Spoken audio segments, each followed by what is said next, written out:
জয় জগন্নাথ। জগতের নাথ হচ্ছেন প্রভু জগন্নাথ, যার কাছে বড়লোক কিংবা গরিব সবাই হচ্ছে সামান্য এক ভক্ত। এবছরটা প্রথম হচ্ছে আমার মামনির এবং আমার প্রথম রথযাত্রা। আগে আমি কোথাও যাইনি, দেখিনি। এই গ্রামের কাছে আমাদের বাড়ির পাশে হচ্ছে, তো হেঁটে হেঁটে করে যাচ্ছিলাম। রাস্তায় এক অটো পেলাম, অটোতে চেপে চলে গেলাম। মামনি যেহেতু ছোটো, কিন্তু দেখা যাচ্ছে মন্দিরটা দূর থেকে। তো পৌঁছে গেছি আমরা প্রভু জগন্নাথের মন্দিরের কাছে। প্রভু জগন্নাথ ওনার মাসির বাড়ি থেকে ফিরছেন ওনার বাড়ি। তো এক বয়স্কী ঠাকুমা, উনি সাং বাজাচ্ছিলেন ঠাকুরকে।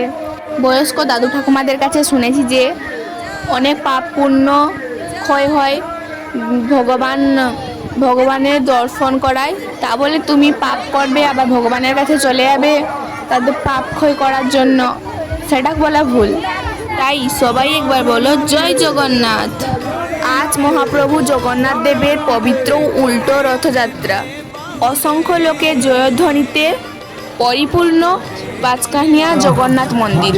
সবাই মিলে জয়ধ্বনি করছেন প্রভু জগন্নাথ, ভ্রাতা বলভদ্র এবং ভগিনী সুভদ্রাকে। মহাপ্রভুর এই পবিত্র উল্টো রথযাত্রা আমাদের জীবনে শান্তি, ভক্তি এবং মঙ্গল বয়ে আনুক।